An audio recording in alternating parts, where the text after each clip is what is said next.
Oh, there's Garrett. Hey, how are you guys? Sorry for the problem with the link. I don't know what happened there.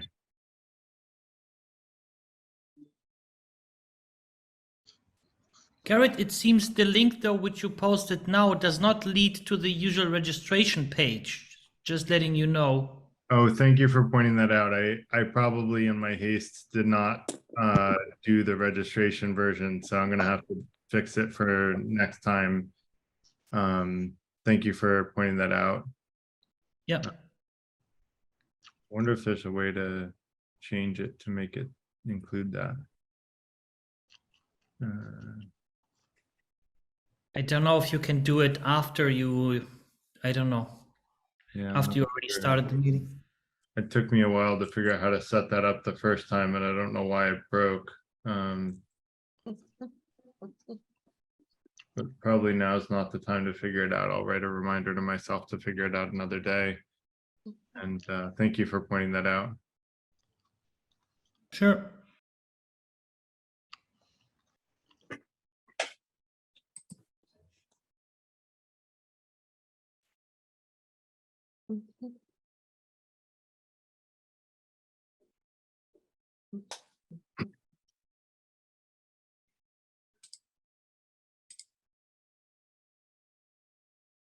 I was just in another meeting, Garrett, with Dominic.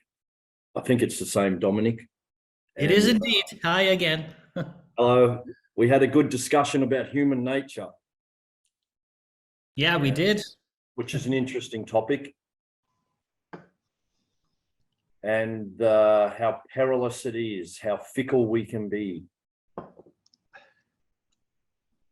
And like the whole suite of human emotions, like when you go to the football and guys that are normally wear a tie and a suit and work in an office, go to the football and the caveman comes out very quickly. Yeah, it's an interesting discussion. Saying the caveman's never far away. Well, now we go from caveman to aliens, so. Yeah.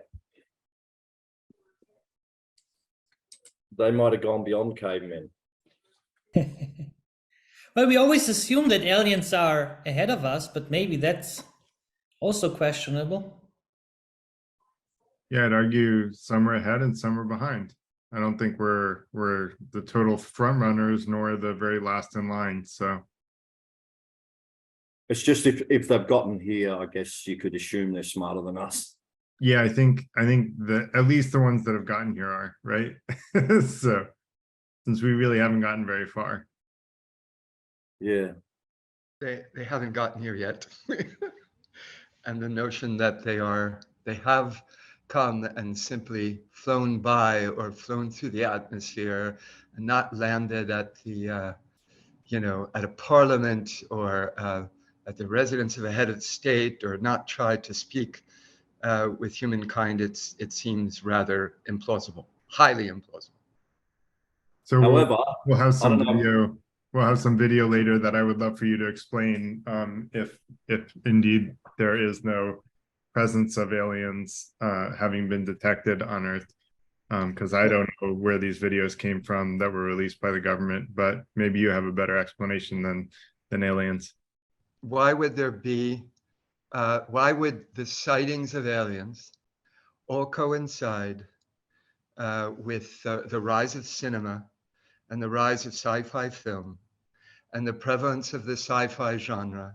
And in particular, why do they coincide? Almost all the sightings actually coincide with the rise of the rocket program, and both in the US and the Soviet Union, and the rise of the spy craft, right, which are the secret spy craft that both sides were using during the Cold War. This is when you get this array of different sightings and claims, and so it's a psychological effect. That doesn't mean that there are not other life forms in the universe. It simply means that the fact that they would cross 10 light years or 10,000 or 10 million or 10 billion light years simply to come to Earth and fly by it strains credulity.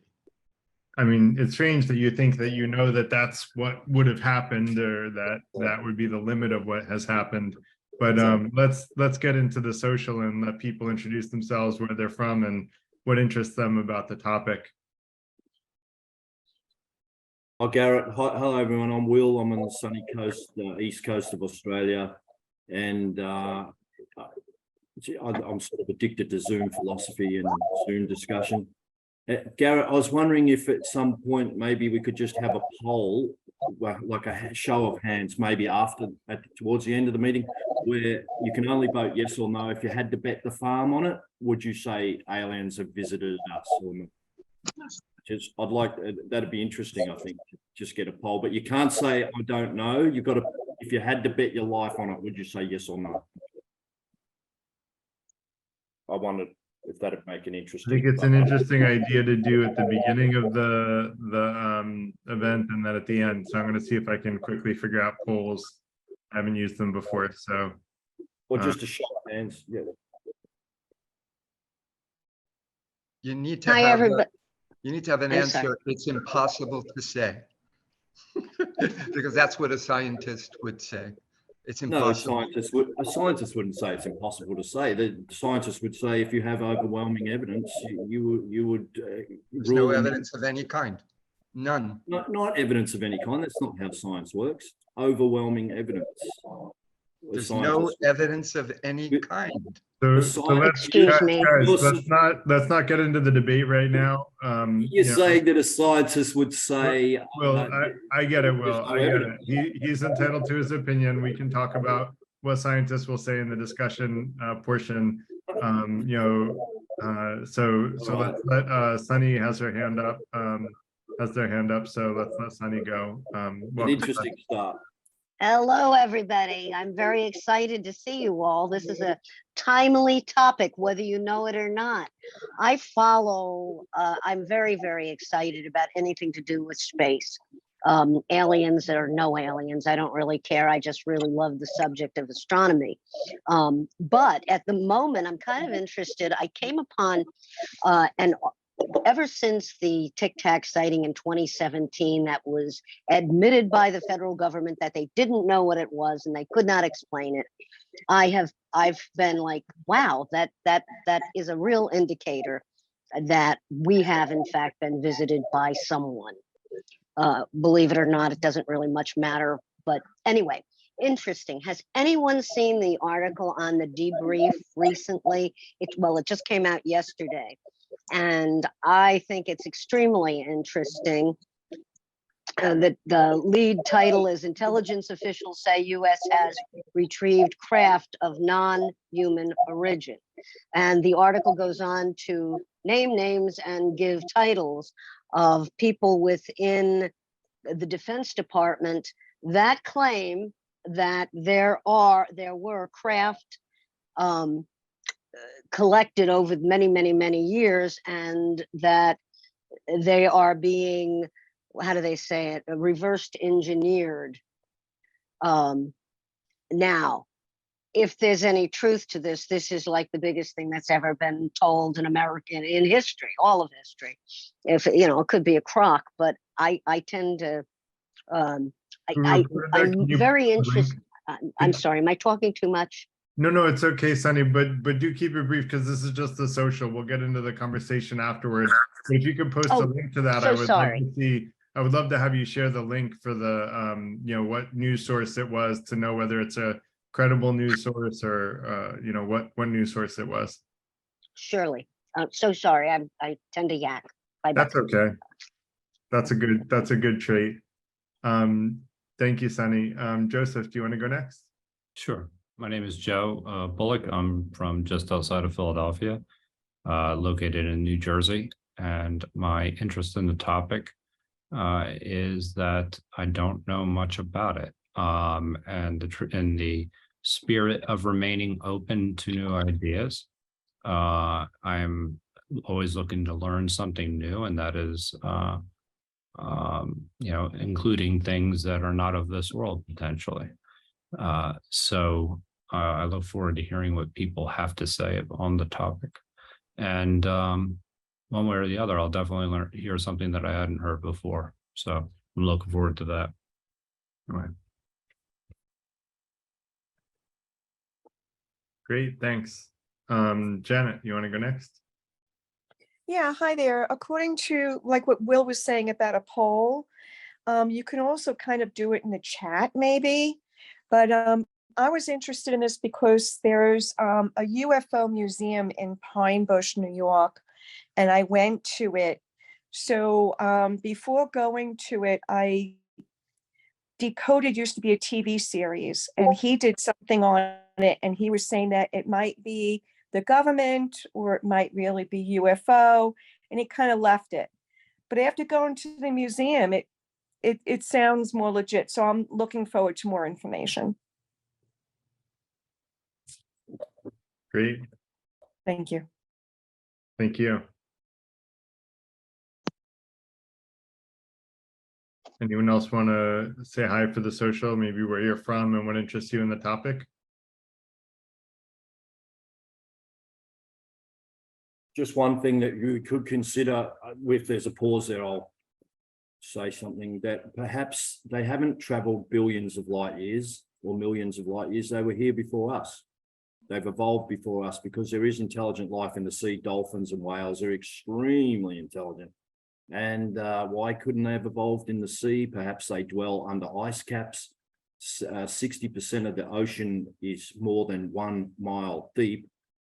So, 75% of the Earth's surface is covered by water, and 60% of that is more than 1 mile deep. So 42% of the whole Earth's surface is covered by water that's more than 1 mile deep. They've got no idea really what's down there or under the ice caps. There's another theory. And maybe they look at us like we look at chimpanzees, and we say, why don't we get all the chimpanzees in the Congo and take them to Oxford University or Harvard or Princeton or Cambridge? What's the point? They're just so far behind us. We can't teach them anything. And maybe that's how they look at us. Like, there's not much we can do, guys. There's still a work in progress. So I'm going to launch a poll so that I can get a before and after poll, and I don't know if it'll keep the history, but tell me if this worked. I just tried to launch a poll. Yep. So we're going to ask whether or not you believe aliens exist and whether or not you think they visited Earth. Two separate questions. That's a push poll. You need to include the question. It is not the answer. We cannot answer the question. Don't know That's means that you feel you can't answer the question, but other people are Please. entitled to say that they think they can answer it. Please don't have can't. Please just word it like if you had to answer one, yes or no. You've only got that choice. No, so we just get a clear delineation. No, I don't know. Just if you had to bet the farm on it, yes or no. Call it. Call it. I like to give people options, Will. I know you want to force them into a yes or no, but I don't. I want to give. It's interesting. It's well, I don't see. It's just interesting. Like, if you had to bet the farm, it's not like we're saying we're not I get betting. it. No, there's no stakes, Will. But if someone wants to say they don't know, like, I'm willing to let them say that. So, and some people have chosen to say that, which is totally fine. And maybe at the end of the session, well, maybe they'll change their mind and they'll feel like they have a strong opinion one way or the other. Wouldn't that be interesting to see? So I'm going to close the poll in just 1 second. And I'm going to try to ask the same poll question at the end. I don't know if it's going to let me reuse the poll, but if you did want to get your answer in, go ahead and get it in first. It seems like a pretty high percentage agree that, you know, not only have aliens, well, I guess the poll, I'm going to just close it and then I hope you guys will see the results. I'm going to share the results now. A pretty large percentage of people feel like aliens do exist and that aliens have visited Earth. That is the vast majority, actually. It's actually the smallest percentage is of people who think that aliens don't exist at all. Which is interesting. Like, that surprises me. Like, when I was a child, that would not be the answers to this poll. But let's have Dominic go next in the social, and then we're about 6 minutes in, so we'll let the people with their hands up go with the social. Dominic, Dave, and then Victor, and then we'll start the presentation, which is not very long. It'll be a lot of conversation. Cool. I keep it brief. Thanks for hosting. Name is Dominic. I'm based in Denmark. I was always fascinated of the topic, but I kind of dip in and out of it because sometimes you hear something in the news. I also follow the debrief. Nice reference there. And then, you know, you're like, oh my God, something is happening. And then actually nothing is happening. But then something else comes up and then you're like back in the game. So I love the poll. I would just say about the poll, I included something like some kind of microorganisms that were being transported on an asteroid would also come through in a kind of a frozen state. So this is the way I looked at the question. So they don't always have to come in kind of large machines and, you know, hyperspace or whatever. So maybe, yeah, just putting it out there. That was my approach. And that's why I said yes. Cool. Looking forward to our conversation. Thank you. Thanks, Dominic. I think that counts. Even microbiological alien life counts. But Dave, go ahead. Yeah, I'm, given the number of Goldilocks planets out there, Goldilocks meaning that it's within the zone of not being too hot or too cold. There's 100 billion galaxies, 100 billion stars per galaxy. Our star is nothing special. So probably, the chances are for sure, I would argue there's almost no chance there isn't aliens out there. I don't think they visited us though, because there's just too much space between us and other planets. It's a huge universe. It's a little bit too big. If you ask me, it should be about the size of the solar system. So then we could all get together with the aliens. Anyway, that's my answer. Thanks. Thank you. Victor, go ahead. Okay. I'm interested in it because I'm interested in everything. And I'm particularly interested in ecology and earth science and the sixth mass extinction. And at the same time, cosmology and astrophysics. So, hello? Sorry, I'm going to Robin. I don't think they realized that they were unmuted. Okay. And so, if I could just say one thing that's kind of that's analytical to start, the way in which exobiologists look at it in terms of the two ends of the spectrum is, on the one hand, the Fermi paradox. Where is everybody? Where are the signals? Where are the Dyson spheres around stars that we can image? And where are the signals verifying that there are other life forms at this moment that are able to communicate with us in the galaxy or from some other galaxy? There's no evidence of any of that. And that's the Fermi paradox. On the other side of it is the Drake equation, right? Which has to do with the likelihood, okay? And this is just pure probabilistics. This is not science that can be confirmed. It's the pure probabilistics of whether there are life forms on other planets. You have to be in the Goldilocks zone of your galaxy. You have to be far enough away from the supermassive black hole. You have to be perhaps like our star outside of the spiral arm. So you're not going to be facing supernovae and black holes and gamma ray bursts. You've got to be in the Goldilocks zone of your star. You have to have abundant water, abundant carbon. In terms of our model, you need a moon, you need a magnetic field, or you're never going to get complex life forms.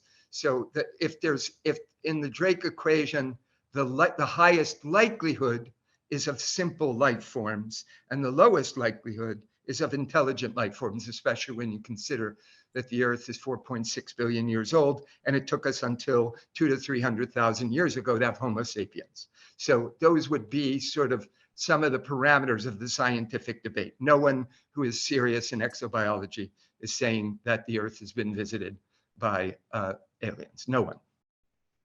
That's disputable. That's a sweeping statement that you're categorically saying. He's probably right though. Look it up in ChatGPT, Will, and if you have a counter argument from ChatGPT, go ahead and share it in the discussion portion. Is that fair? Yeah, if I can be bothered doing it. Listen to this guy. So, let's get started on the not the Fermi paradox, the presentation portion. Let me pull up the presentation. Janet, by the way, you still have your hand up, and Victor, so do you, if you don't mind putting those down. And then I'm gonna before I share my screen, I want to do the intro. So let's kind of kick things off. So first of all, welcome everybody to tonight's Tuesday night live meetup, and through Zoom. I'm Garrett Lang. I'm a software developer turned software inventor. Most of my career I've been a software inventor and now an entrepreneur, and my hobby is writing and discussing practical philosophy. Although tonight I will argue is a little less practical than most of what we talk about in the FTI. And I'm also the executive director of the FTI, which is an organization. It's a not-for-profit, actually, looking to support and empower members. Our focus is on helping people be the best version of themselves, to seek truth and to be fair. Tonight's session is more about seeking truth. And we want to do that through transformational personal and professional development. We have these free events on Tuesday evenings covering a wide range of topics not typically covered in academia or industry. No one's really talking about aliens in academia or industry, as I think someone mentioned. It's not commonly discussed, although I don't know if no one is discussing it. That's a separate question, which I'll try to chat GPT during the conversation portion. And then we also have weekly members for weekly members only events for people who want to apply practical philosophy into their daily lives. And we have only one rule, and Ellis will post information about membership for those interested in that. It's a great way to make new friends and help each other achieve goals. And then we have only one rule in the FTI, and that is to remain polite. That keeps us in the logical portion of the brain so that we're not debating emotionally, we're talking about things rationally. And I really want to encourage everyone to keep in that rational part of the brain, keep calm, cool, and collected. We'll have a much better conversation that way. People are generally pretty good about it in these meetups. So I appreciate everyone sticking to that. Part of that is what we call at the FTI listening to understand, which means trying to understand where other people are coming from, especially when we vehemently disagree with them. The more we disagree with someone, the more important it is to understand why they have the opinion that they do. And so really trying to empathize with other people and see where they're coming from. So tonight's session, as you all seem to know, is about aliens. Pretty large universe. I'm going to talk about how large. So to the point that was made about Fermi's paradox, it seems a little bit odd to think that we would be the only life. And so we're going to talk a little bit more about that. And then I guess, with that, I'm just going to jump into the presentation portion. Let me share my screen. I don't think I am yet. And I hope I have these videos. I do. Good. So I'm going to share my screen next.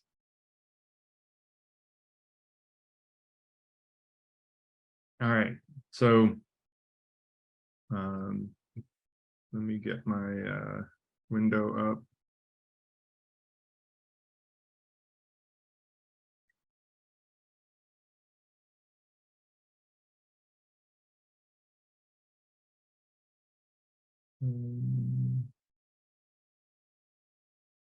There we go. All right. So I don't know if you can see this, but your poll is blocking your presentation. oh, thank you for letting me know that. Is that better? Yes. Great. Thank you very much. I appreciate that. I am Excuse new me. to polls, so Garrett, yeah. is this being recorded? Yes, we record all our events. So yes, it is being recorded. And hi, Carolyn, how are you? Is it okay that it's being recorded? We don't have to post this one if you want, or we can edit it before posting it. So, Oh no, I would love to share it with somebody. okay, yeah, we do record it. Sorry, that was Excellent. Janet. Carolyn, was Carrie able to make it?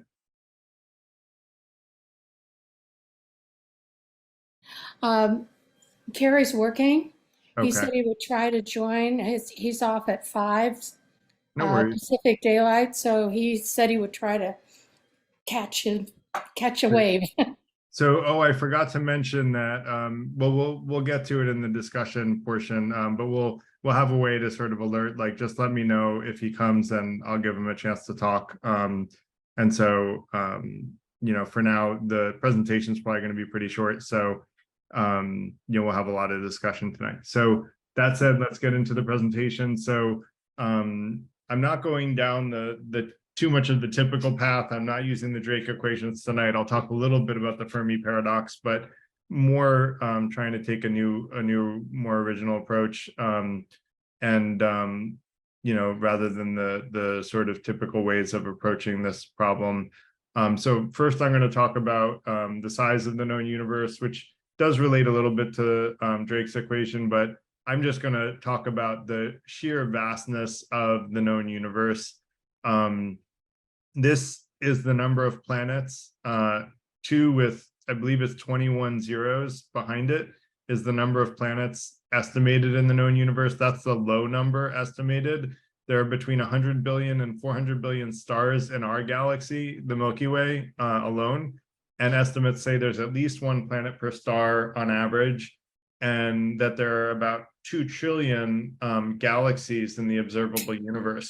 So that 2 trillion times 100 billion is this number.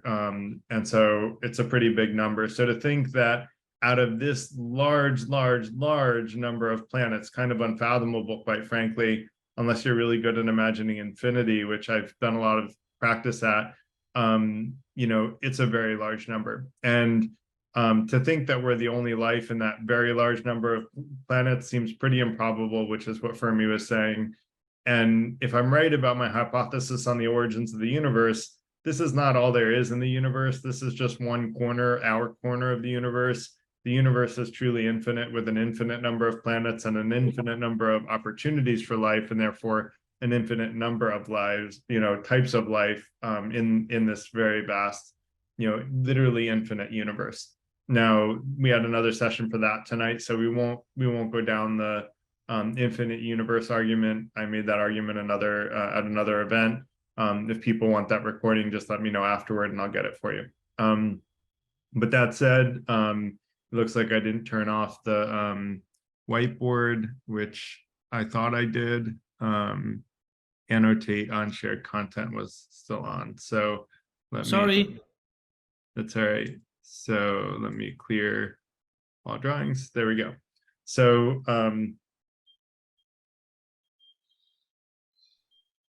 it wasn't your fault, it was my fault. I should have blocked it from happening. I thought I locked everything down, but I didn't quite get there. So are we the most advanced life is another question that we might ask that was talked about in the social. Probabilistically, it seems pretty unlikely in that vast universe that we are literally the most advanced life. And I'll talk about a few reasons why I think it's very unlikely that we're the most advanced life in the universe. And I also think, you know, we know of lots of less complex life on Earth itself. So very easy to imagine that there's lots of less complex life out there in the universe as well. So I think we're somewhere in the middle. There is actually there are a couple of videos that I want to show. This is, you know, these are some videos released by the US government of unidentified flying objects, which have been renamed because it's politically incorrect to say unidentified flying objects now. So there's a new name. Someone can remind me what it is if they remember. Let me UPI. Is that what it is? UPA. Oh wait, I'm on here we go. So how to kill all mosquitoes in the sorry, area I'm in supposed 90 to have seconds. a premium version. This simple but YouTube brilliant for my trick you can do. kids, but for some reason it doesn't work. So this is the first video. It's only 3 minutes long, but you see, like, this is like a normal object, and then you have this thing going super fast. It's probably not easy to say exactly how fast, but you can see that it's kind of like zigzagging back and forth in this way that seems a little uncharacteristic with any of the aircraft that, you know, that I'm aware of, in sort of the speed at which it's going back and forth and sort of jagging, you know, zigzagging back and forth. So that seems a little unusual. I think the second video is a little bit better, but these were the two that I found quickly. This starts to get a little weird, right? Now we're getting flying saucer-ish. And these are videos that the government itself released saying, we don't know what the hell these things are.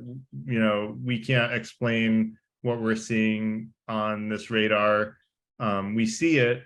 And one of the people in the social said, well, all of these sightings have started occurring since we had modern technology and jet engines. I'll address that a little bit later. But the other thing to keep in mind is our ability to detect these things has only really been since that time. So, you know, radar is a pretty modern invention. It's, you know, the ancient Romans didn't have radar, although we'll talk about some ancient Roman sightings of UFOs later in the presentation.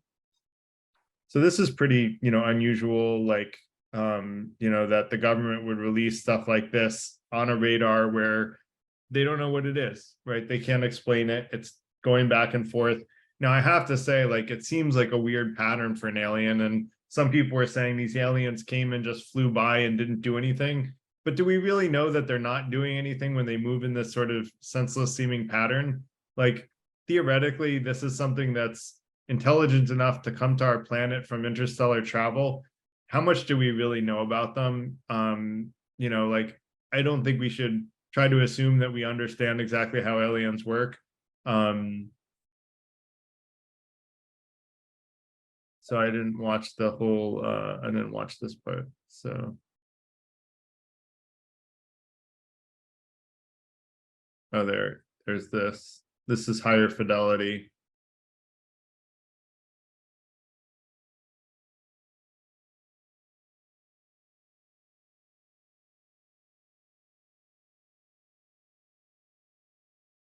So there's no sound to this video.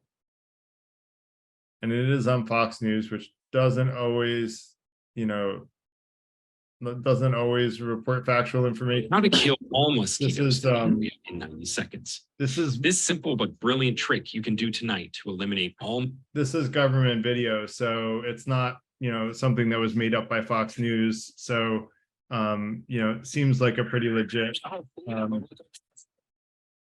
This is another one from The Guardian. Oh, this is a ticked SS Nimitz. That's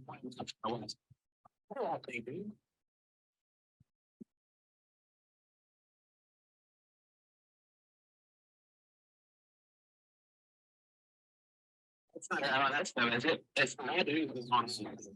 Well, if there's a it's rotating.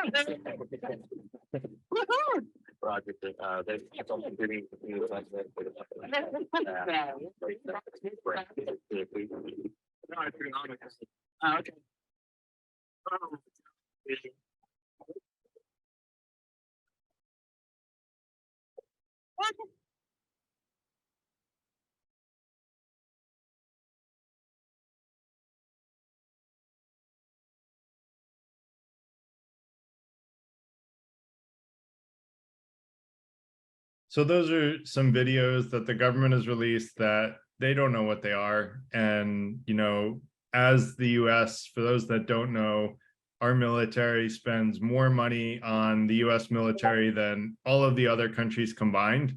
So we have some pretty advanced tech. And for something to be beyond the knowledge of what our tech is capable of, according to official government sources, is kind of a big statement.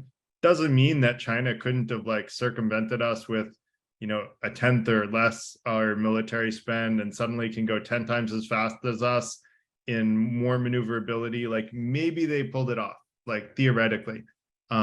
but I would argue that's probably not the most likely explanation for what we just saw.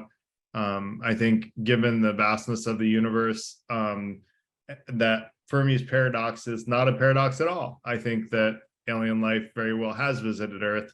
And there are lots of accounts of that, and hopefully we'll have someone who has a personal account of it later in tonight's event. So should we be afraid of aliens? So if we look at how much mankind has advanced in the last 500 years alone, and then we think about that Earth itself is 4.5 billion years old, and we've advanced this much in the last 500 years, and we know of planets that are at least 13 billion years old, it seems very likely that a more advanced life does exist and is so much more advanced than us that if it wanted to destroy Earth and its inhabitants, or just take us over or kill us all, it would have already done it, right? Like if these flying saucers, you know, wanted to destroy Earth or destroy humanity, or, you know, go to our leaders and have a, you know, a run out conversation, they would be able to do that. That doesn't mean that's what they want to do or that that's what their goal is. Again, I think trying to think that we understand something that would be so much more advanced than us is a little bit, I don't want to use a word that sounds dismissive, but I think that we should have the humility to understand that there's probably a lot we don't understand about something that's that advanced as, you know, compared to us. And the way that I like to compare it is like, you know, we're going to have a conversation about AI, you know, in next week, and let me save that for then. But let's just say that, you know, let's say alien life was only 1,000 times smarter than us. That would be like comparing an ant to us. And so how much does an ant really understand about humanity and the way that we work, and how can it make sense of the way that we work? We would be trying to make similar sense of something that's probably far, far more advanced than we are compared to an ant. So look, I'm all for intractable problems and trying to understand them, and trying to like empathize with what an alien's perspective might be and why they might be here, or why they may be wanting to be involved in Earth. But my personal opinion is that if they're that advanced, like science-wise, they probably are that advanced wisdom-wise. And if so, that their intentions are probably to help us rather than to hurt us. And they probably also have some level of, my guess is, some level of respect for not wanting to just kind of beat us over the head. Because if they wanted to do that, they would have already done that, right? Because something that advanced could easily do that. And so probably there's a different approach. I think probably an altruistic one, because if they wanted to cause harm, it would already be obvious that the harm would be being caused, and it would be very obvious to us. You know, it would be a lot like the movies. What was that movie where the aliens came and destroyed Earth? I guess there's a million movies like that, but you get it. All the movies where aliens destroyed Earth. So I would say we shouldn't be afraid of aliens. You know, and as for the Fermi paradox, I don't think it is a paradox at all. Like I said, I think there's lots of evidence, and I'm going to go into historical sightings, that aliens have visited us. And so it's not true that we don't have evidence of aliens. We just don't have evidence the way that Fermi expected it. Now, just because the evidence didn't show up the way Fermi expected it, doesn't mean the evidence doesn't exist. It just means he was looking for something other than the way that aliens present themselves, which is fine. Like, we all make mistakes. Fermi was a pretty smart guy, but he could have made a mistake too. And so let's talk about historical sightings, because someone said that the UFO sightings have all been since 1947. Well, actually, ancient Egypt talked about fiery discs floating over the sky in 1480 BC. That's pretty old. There were no radars or jet engines or any of that stuff back then. Roman times, the Book of Prodigies includes an account of strange phenomena that could be considered UFOs. In the Middle Ages, in 1561, there was celestial phenomena over Nuremberg, and they reported seeing an aerial battle followed by a large black triangular object and then a crash outside of the city. Now, maybe these were people who had some, you know, what do you call it? the story of the Salem witch trials was moldy bread, right? And they got some psychedelic bread and they were just imagining this stuff. But maybe actually these were real sightings, and maybe there were more of them. They just weren't regularly documented because everyone thought those people were crazy. Because what are you going to think if you're in the 1500s and someone says they see flying things in the air that look like bright objects, right? You're going to think that person's crazy. In fact, we've thought people were crazy for thinking about UFOs even when I was young in the 80s. Anyone that talked about UFOs being real was not treated well. And so all I would say is, if nothing else that you get out of this discussion is, and let me just answer the question, like I said, about practical philosophy. To me, this is not really a practical subject. There's no major practical impact other than if someone shares an experience with you that they had an interaction with extraterrestrials or they saw a UFO, don't dismiss them, right? Listen to them with an open mind. That's part of the second intention of the FTI, is to share your experiences authentically and honestly, and to listen to other people with an open mind that they may help you get closer to truth. And maybe, just maybe, they actually had an authentic experience, and you can look for any reason that that person might be being dishonest. If they ask you to invest in alien technology and to give you all their life savings, probably not a good idea to give them all your money, right? Have some healthy skepticism there. But if all they're doing is sharing their experience and nothing more, well, let's not belittle or bully them for sharing an experience that is likely to inspire a lot of negativity from people. Although I will say tonight's audience is very friendly, because most of us think that not only do aliens exist, but that they have visited Earth. And we thought that at the beginning of the discussion, and I'm going to try to do another poll at the end of the discussion portion. And with that said, I would love to hear if this was helpful. And then I also want to introduce the discussion portion of the time tonight. And so basically just raise your hand. We'll answer questions one at a time, or take comments one at a time. Please limit to one question or one comment per time you raise your hand. You can drop it and raise it again immediately. But we just like to stick to one topic at a time, because otherwise it's too much to respond to. And I like to at least respond to people. And if you want to respond to something that someone just said, use your little party hat, which is under reactions, which is exactly where the raised hand is. And so I'm going to give a demo of that, and Ellis might give a demo of it. Under reactions, this is the party hat, the party symbol. And so if you want to respond to what someone just said, put that little party symbol up. Ellis is doing it too. And that way we know. Thanks, Dave, for demonstrating that too, and Will.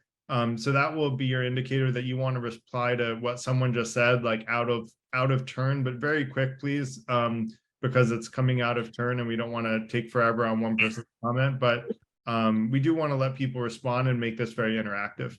So with that said, Will had the first hand up, so I'm going to go ahead and let him comment or ask a question. Thanks, Garrett. Excellent presentation. Thank you. Thank you. Much appreciated. Great topic.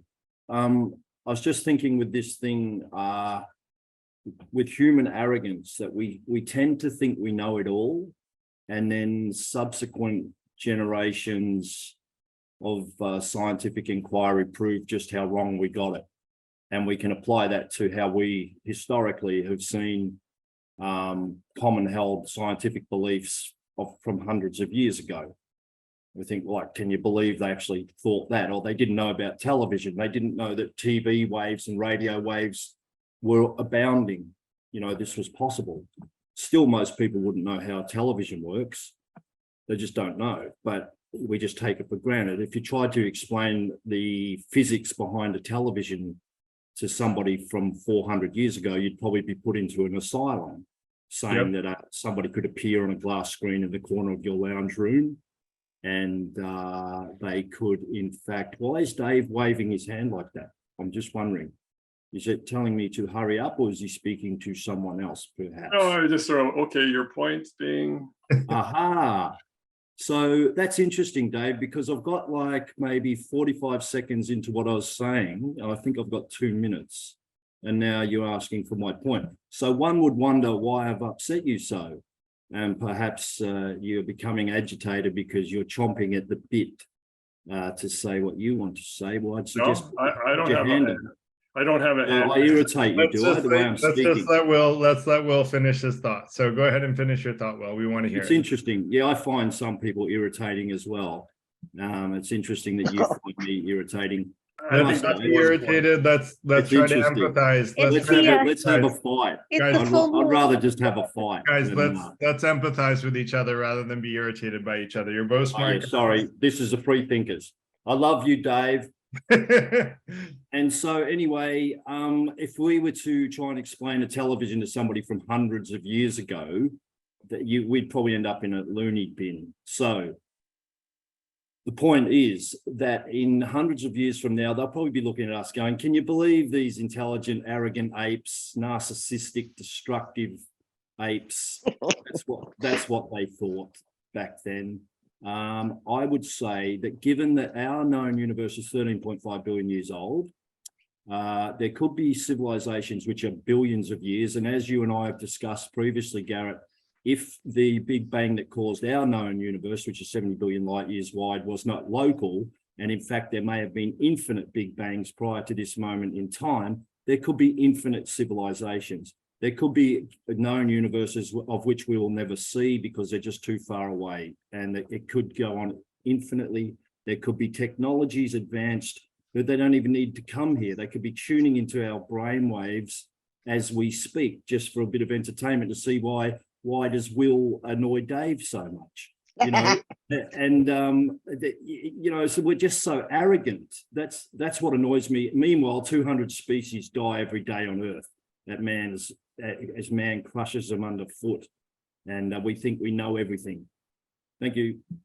Thanks, Will. It's a good reminder that we need to remain humble as humanity, and it, like, you know, just a couple hundred years ago, slavery was still normal, right? And now we consider it barbaric, although it's still commonly practiced, unfortunately. So I think your point that, you know, society is advancing and learning, and that a couple hundred years from now, things that are considered crazy now will be normalized, and new discoveries is a great point, and we should always keep our minds open, and that's part of what the second intention of being open-minded is about. So that said, Joe, go ahead. Yeah, I mean, I appreciated the presentation. You know, this is something where, again, I'm far from an expert, but as far as there's just a couple things, I do remember Stephen Hawking actually making comments along the lines that it would be likely that there would be alien life, and that it would be unlikely that it would be probabilistic that they would actually be unfriendly. And that he said it was one of the concerns for humanity in general. And many of the same statements that were made, in the sense that this many galaxies and this many stars, that we're the only one with any kind of intelligent life form is unlikely. And so, but that being said, there is a lack of evidence, hard evidence at this point. The pictures from the Pentagon were interesting. I always distrust anything that comes out of there. And I'm not a conspiracy theorist, but as I said, you know, you mentioned, Garrett, that their budget is 10 times whatever, 10 or more than the next 10 countries combined. So it's not that I am, you know,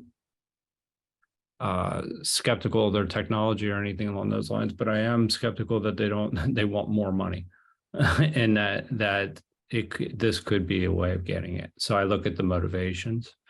I do think China could have built something as well. I think that's a reasonable explanation as well. But that being said, it can't be ignored either. So I'm just skeptical of it.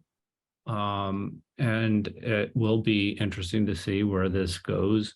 I do think that we should have be exploring as much as possible to determine, what other life forms there are, which means there should be heavy investment in space exploration.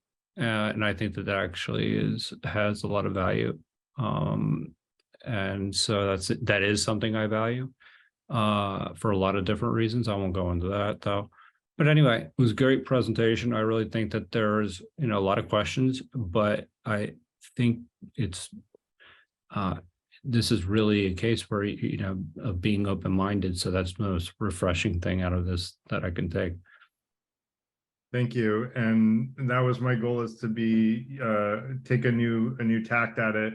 The other thing I forgot to mention in the presentation is that I think if alien life was destructive, it would most likely have destroyed itself, just like we've almost destroyed ourselves with nuclear war several times at some very, very close calls. There have been 2 times that we were like one person away from nuclear holocausts globally, which if you don't know, I can recount those stories later on if people are interested. They were pretty scary, and there were some heroes involved. So and so that's why I think that alien life is more likely peaceful than destructive, because if it was destructive, it probably would have killed itself as a civilization before it got to us. But that said, I could be wrong, right? Like, I'm just guessing. I'm just making an educated guess. So Dave, go ahead. At some point. Yeah, I think the trouble, I personally believe that there are a lot of sentient beings out there, probably having discussions similar to ours tonight. But the trouble is the spatial and temporal separation, because the universe is pretty big, as you said, Garrett. It's too big to make contact easily. In fact, within 16 light years of us, there's only like 50 suns. So that's only 50 potential life-bearing planets. So that's not a lot. And, given that it's not for sure that sentient beings evolve on every life-bearing planet, it's pretty low probability that there's even intelligent life forms within 16 light years of us, which light years are huge. So I think I think there could be plenty of life out there, and we would have no contact with it ever. And depending on how long civilizations last, which is another time factor, civilizations could be like small blips on a long line of time. And if there are aliens and they do try to contact us, I would suggest it would be nanobots, because you could send out like billions or trillions of nanobots.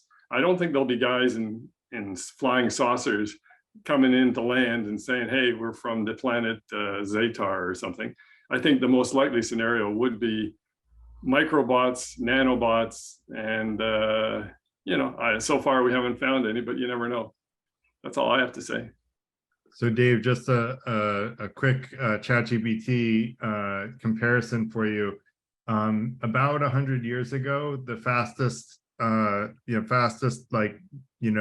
things on Earth are, for traveling were horses, which went about 43 miles an hour.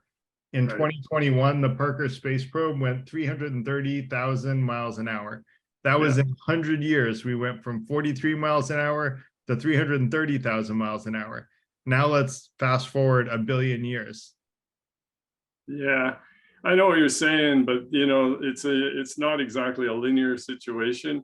I could say, what was it, 50 years ago, I flew to Australia, and the speed of the jetliner was the same as it is today. So it's not, I think it's a diminishing return situation. I don't think we just. I think our current science would agree with you, but I don't know that our current science understands the whole thing. But Joe, go ahead. You wanted to comment? I don't necessarily think that there's a lot that's been written about that, and that's because it's regulatory, reasons, as not necessarily lack of scientific progress as to why that occurred. Oh, you mean the planes flying at the same speed? Absolutely. Yeah. Well, anyway, okay. Yeah, I mean, there was the Concorde, which was pretty darn fast, right? It just was too expensive, Yeah, it took so much fuel to get that much faster, you know, it was hugely expensive. So that's the Right. issue. But Once we figure out the flying saucers and we're reverse engineering that alien technology, like maybe we'll figure it all out and we'll have a new Concorde that's even faster and more fuel efficient. But we'll see. I actually don't know if Sunny actually posted. Oh, Sunny's next. Let's hear from Sunny. Did you post your source for that, Sunny? Because I would love to read it. I did. All I right. did. I posted that, and I think I posted a link to one of the better podcasts I listen to. Anyway, I was thinking about a number of things during this, listening to everyone else. First of all, it's not true that the scientific community looks upon UAP as poppycock out of hand. There's a number of truly brilliant people who are pursuing studying this subject. For example, Avi Loeb, the head of astrophysics at Harvard, Gary Nolan, an immunologist inventor who is very involved in a lot of this study through Stanford University, and my personal favorite, whose last name I cannot pronounce, Matthew Sidakis. He is with, I can't remember who he's with, but he studies dark matter, which is fascinating because nobody can put their finger on dark matter. And he is looking at the transition of space and time using dark matter as a propellant. So in other words, we're talking about, oh, it's too far to go, but we have no idea of the possibilities of speed and time and space. We're looking at it from our very limited perspective and very limited education. Further, the other thing I was thinking about was the concept, the idea that no one's ever found any life anywhere and we don't intend to. Well, Enceladus, which is a moon of, I believe, Saturn, it's one of the 149 moons surrounding Saturn, and it is spewing, there's geysers on Enceladus, and it is spewing out salt water. And there is some effort underway. It's going to take to like 2033 to get a craft there to study it. But there's a very, very, very good possibility that Enceladus, although it is not being heated by the sun, it is being heated by the gravitational pull of Saturn internally. And between the tides going back and forth, they believe there's an ocean, a saltwater ocean, beneath the ice of Enceladus, probably Ganymedes and a couple of the other whose names evade me. So the thought of life, I don't expect little green men under the ice at Enceladus, but I do believe that it is probably rife with bacteria and maybe plant organism. You just don't know, because if you look at the Earth, the oceans in places we'd never expected to find life is teeming with things that do not need photosynthesis or a heat source from the sun. And that's what's been running through my mind. Thank you very much. Yeah, this is a really interesting article. I'm just glancing through it. You know, scant on details, but the source for those that want to know is independent, not left wing or right wing, and you know, largely factual, and has a lot of corroboration between the claims made. So highly recommend people read Sunny's source from the debrief if this topic interests you, which it probably does if you're here tonight. So thank you, Sunny, for sharing that. Very interesting. Sure. I'm not sure if Darren wanted to say anything. He was putting up an emoji, or it was just a reaction, I guess. Oh, sorry. Go ahead if you did. I guess it was just a reaction. Okay. Dominic, you're next. Yeah, no, I really enjoyed that contribution there, especially also because it shifts the idea, the common notion of aliens to be defined as being highly intelligent, human-like or beyond human-like or brain-like beings.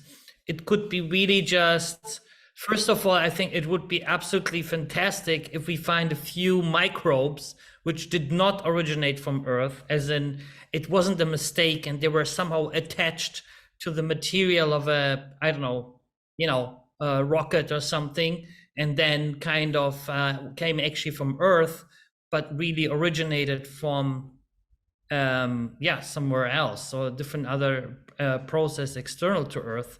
And I would put, if I would have to make a bet, also I'd rather think that the first thing we find is some kind of microorganism that and where we would be probably able to say that it did not originate from Earth. Is it tardigrades, these kind of microorganisms which can almost survive? You can shoot them into outer space and they could survive there a year or something, and you could bring them back to Earth and they would be in kind of stasis, but you could wake them back to life. I think it's tardigrades. So we know already of microbes which can survive absolutely crazy conditions, temperatures, radioactivity, and so on. And we know they exist. So we have them on Earth ourselves. So I wanted to point out, in terms of, it cut me off in terms of time, because feel free to cut me off, because this great conversation brought up so many ideas. So as someone who really wants to believe, to use the term, I follow a little bit someone called Mick West.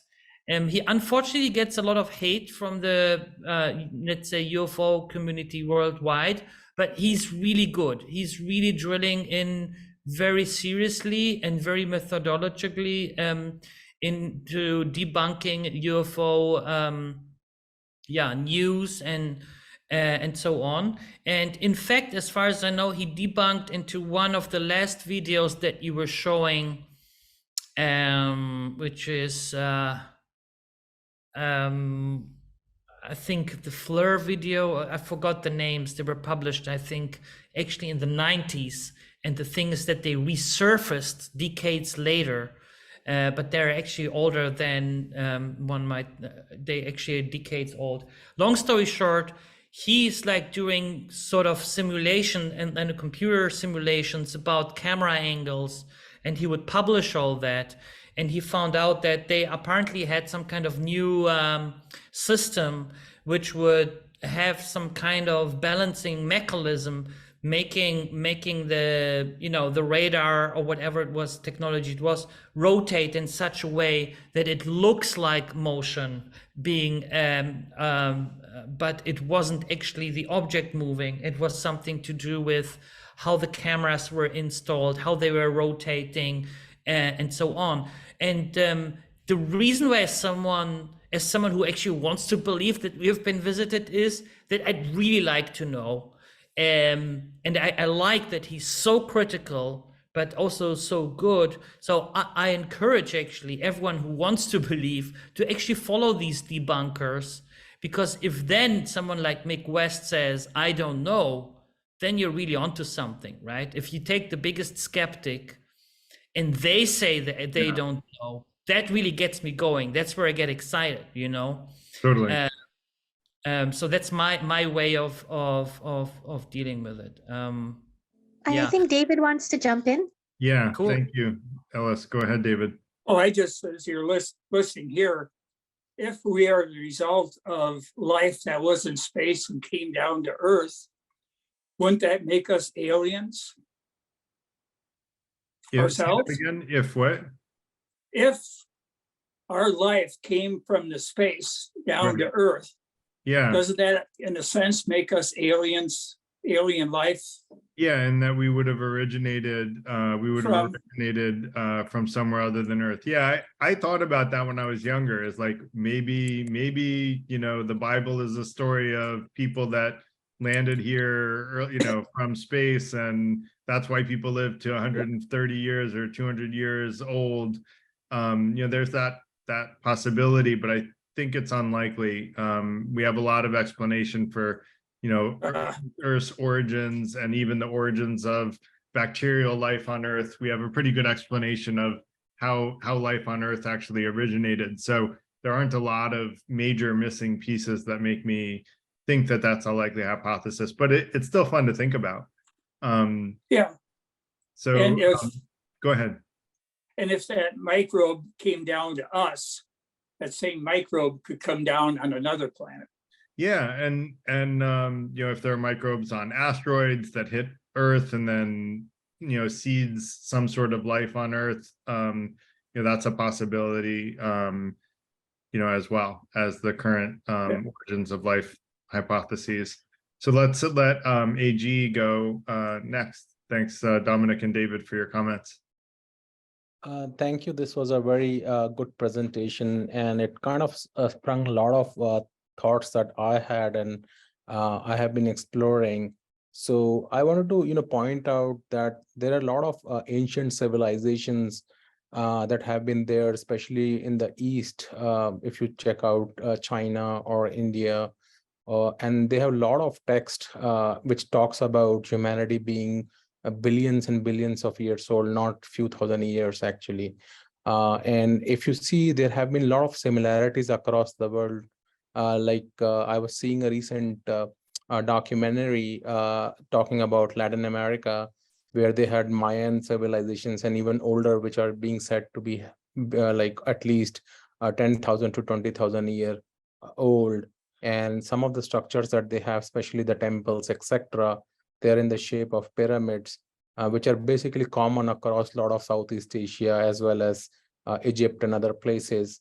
So the question is, are we currently more advanced, or the civilization that already existed several thousand years ago were more advanced than us for them to be able to, one, understand astronomy the way we understand today with computers and all the scientific you know, advancements that we have today, for those past civilizations to even being able to record astronomical phenomena and understand these planets and asteroids and all the zodiac signs, etc. How are they able to do it? How are they able to build the pyramids?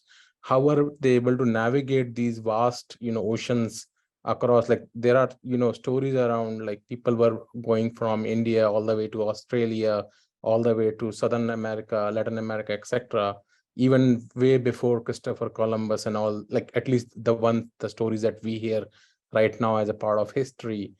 So my, you know, thinking is it, do we, so basically the way we understand human beings today, like, we all have DNA, and, you know, smaller microorganisms like viruses have RNA, and that's what the real code of life is it really true? What if some other planets or other universes, etc., they are in different dimensions, they're right along with us, and we just don't know about it because we can't, you know, understand or even experiences, because we live in a different dimension and they live in different, because there are philosophies, especially in the eastern sides, where they talk about 11 dimensions and things along those lines.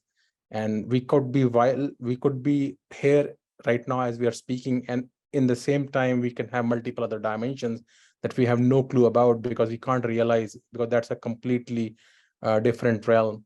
So I think we need to think with respect to philosophy, all the text that already exists out there. There's just too much of text that already exists, and then combine it with, like, philosophy, you know, ancient civilizations, both religious and cultural texts that already exist, and what we know as of today. So those were some of the points I wanted to raise.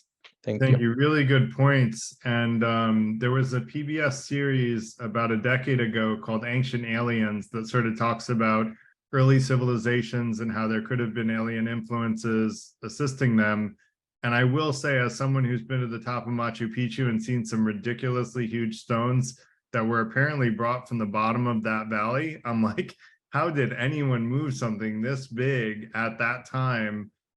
You know, they don't even know how they would do it now, you know, let alone, you know, up those very steep cliffs.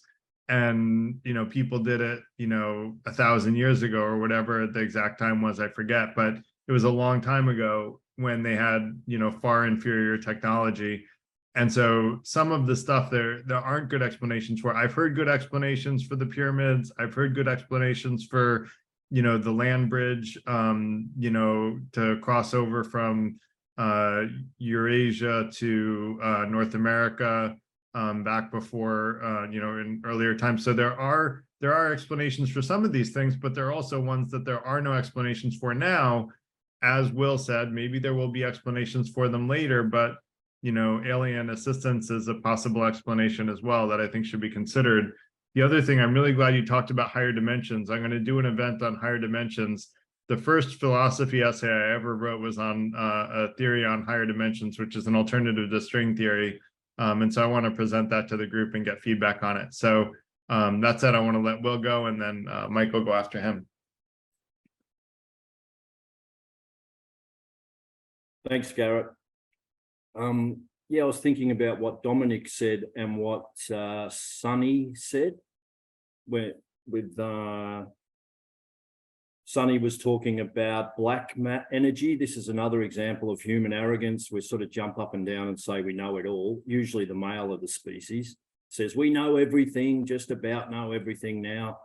We don't even know what dark matter is, or dark energy, which constitutes, what is it, 80% of all matter. We got no idea what it is. So there's an example of human arrogance right there, and of how much is unknown. And so I think somebody, Mike or Dave, my big fan, was saying that, you know, nothing can travel faster than the speed of light. Well, the universe itself is traveling faster than the speed of light, because the Big Bang occurred 13.5 billion years ago, and the known universe is 70 billion light years wide. So the expansion of the known universe is traveling faster than the speed of light. So there's something that can already be demonstrated clearly to travel faster than the speed of light, expansion. So there is that. Now, what's to say that other civilizations could not have invented technology that, or discovered laws of physics, more would be the point, discovered laws of physics, which in effect can enable them to travel faster than the speed of light, or travel through time. Who knows what's possible? Like an ant cannot comprehend Shakespeare or quantum physics. What perhaps can we not comprehend as well? And just finally, with what Dominic said about the skeptic, that's really interesting, because that I always think that you've got to be so skeptical about this stuff, because some people believe anything.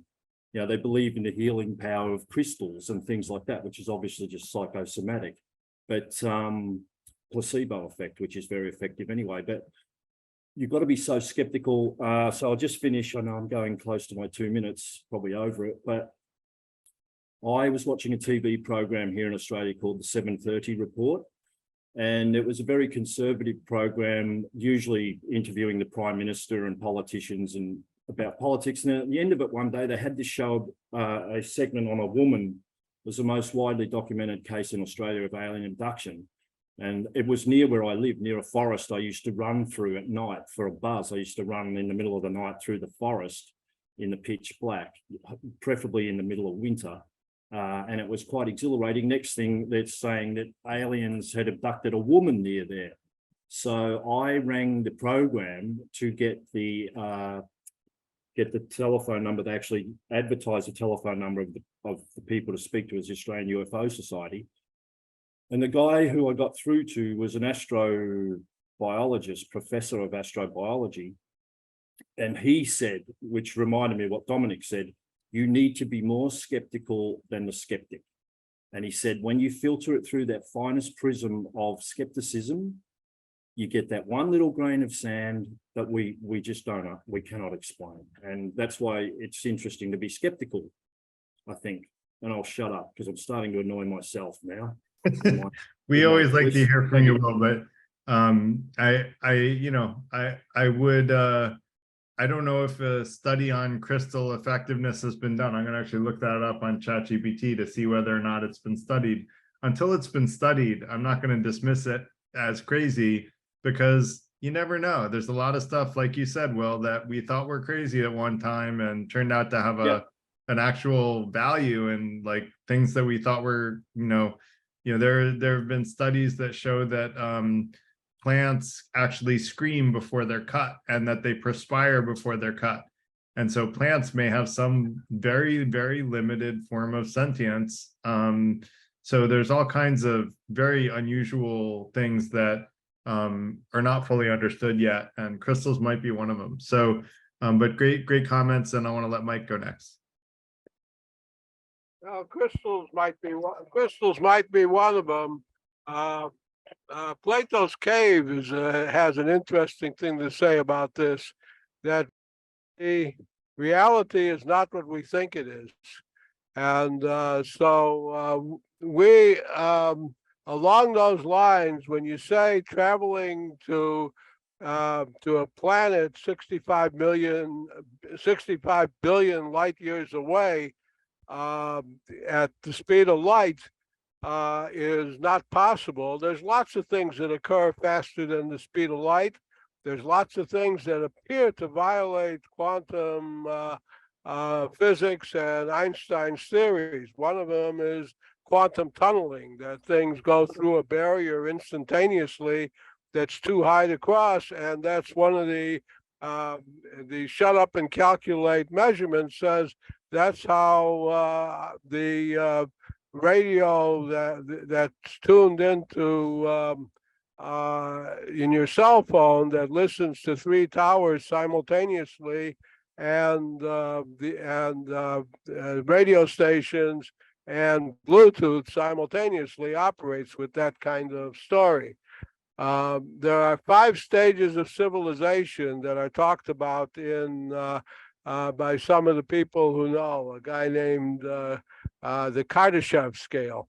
And of the 5 that I described as to what kind of technology they have, our best physicists, our best scientists are only about 20% through stage 1.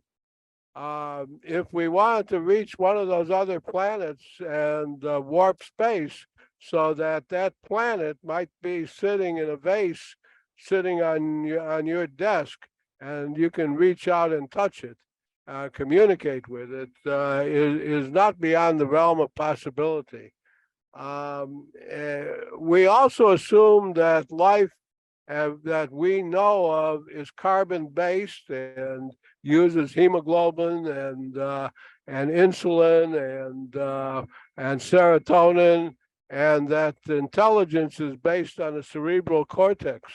There appear to be intelligent phenomena that occur in heated gas plasma that are shadows of brilliance that defy belief.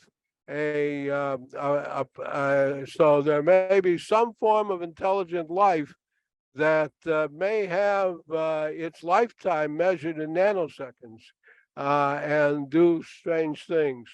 I know I've probably used all my time, but I'll add 2 more things and then I'll go away. Star Trek, which we think is fiction, one of the advisors, the best advisors in physics, have been involved in creating the different versions of Star Trek. One in particular is Leonard Mlodinow, who was one of Hawking's disciples and ghostwrote a couple of books because he writes very slow because of his disability. Is mentioned in the footprint as one of his co-authors, and that implies when some of Hawking's pronouncements ought to be listened to. So it's possible. Everything is possible. In my failed military career, I saw lots of things on radar that have given names and catalog things that we just say are artifacts that imply a lot more than what we do, but we dismiss them since they appear not to be hostile. And it may have been that somebody at stage 2 or even 5 of civilization may have mastered some of those things and may have mastered the sociological and political issues so they don't destroy themselves. The Star Trek Federation implied that that was one of the reasons for for the various voyages, that they were kind of the executive branch, the enforcement branch of keeping different civilizations out of each other's hair. So there's much more to be said about those things, and all of the things. There's an organization called MUFON that I don't know if I came in a little late. Maybe you can raise your hand again and continue, but that's good information. Okay, I have one more statement. I Okay. have not found the party thing to make brief comments at the end of thing. It may be under that- reactions, Mike, at the bottom of the screen, there should be a thing with reactions, which is where you put your hand up. Instead of putting your hand up where it says raise hand, there's a little party hat symbol. I tried putting it up and it wasn't noticed. So So I'm I'll gonna try do it it again. Yeah, I'm gonna do it here, and you can see my little party hat. So if you do that, if you tried to do it and we didn't notice, you can just try to speak up. And Okay. apologies, like there's a lot going on with a lot of people. All right, So I might have missed it if you did it. This is an interesting subject, and you're plowing new ground to bring something like that up in a thinkers forum. Yeah, that's what we try to do, is we talk about things that other people may not want to talk about, and or be interested in talking about, but are intellectually interesting, usually that have a practical side to them, but you know, there's not always a practical side. Like tonight's, I don't think has a big practical side, but there is a small one, like I said. Dominic. Hey, yeah. So there was a few points, very interesting, by the way. And also, I love every Star Trek reference because as a declared Star Trek fan. So thanks for that. Building the warp drive, you know. Anyway, I wanted to talk. I think it was Will maybe who brought it up, but about the speed of light and that being seemingly the barrier of speed. So I want to say, as I speak as an entire hobbyist, and I love to stand corrected, but as someone who loves to investigate, you know, from behind his desk at his laptop using Google, I was also curious about the speed of light thing and why the expansion of the universe should seem to exceed that. And apparently the answer is, again, speaking as a hobbyist, that when we speak about the expansion of the universe, we speak of the expansion of space itself. And it's very different to speak of this as opposed to an object that's moving through space. And the speed of light is actually the speed of light in a medium. So the speed of light can be different in different mediums, and when we speak of the expansion of the universe, it's space itself that we are talking about. So I see nodding heads. I seem to be on the right track, but if I stand corrected or someone has more to jump in. But these are these little riddles that I sometimes love to resolve myself, and this is what I've found out. But again, I'm just a hobbyist. So that I don't know. Another thing about alien communication that comes to mind is, and this is again my own thing, since we have now the ability to read gravitational waves, which is apparently the excitation of space itself in a wave-like manner.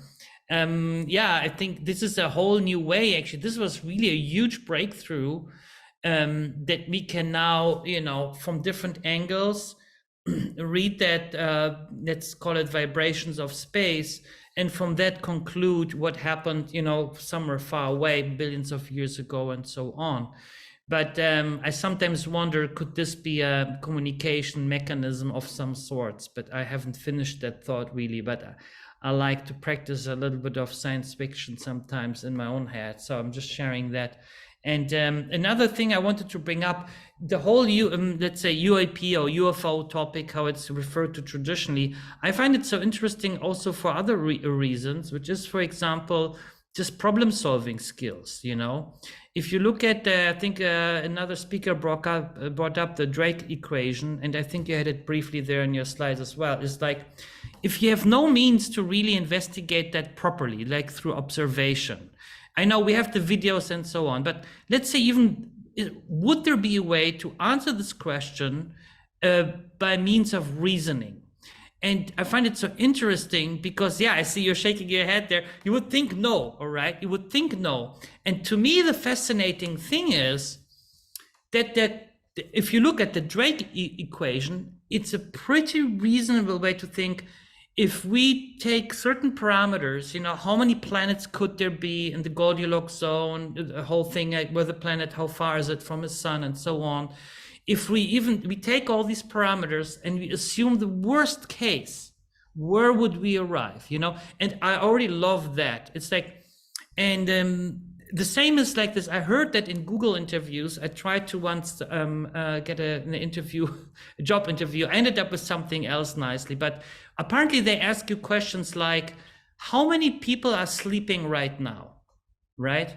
And you go, how the hell would I know? I would have to go to each single household and measure it as quick as possible and so on. But what you can still do is you can actually get close to an answer by thinking, how many billion people are on the planet?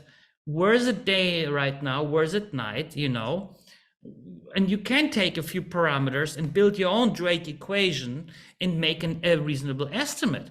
And you're one step closer to answering a question of which you at first think this is not possible to answer, you know?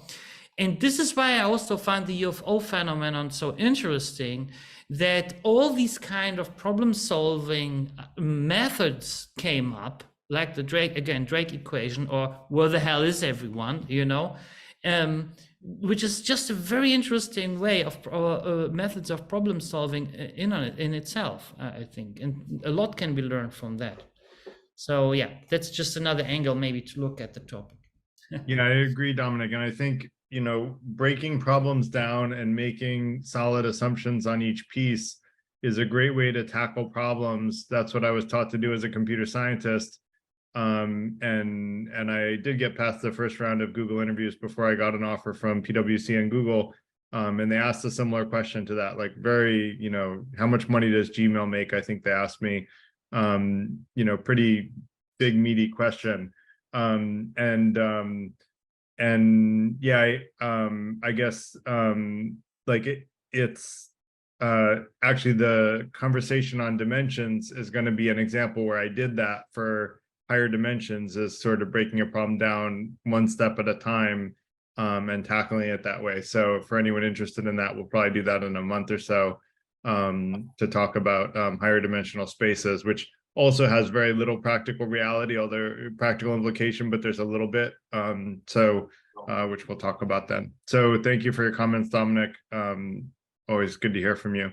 And thanks for staying up late for us. I know it's pretty late there in Europe. So Ginny, how are you? Good to hear. Good, how are you?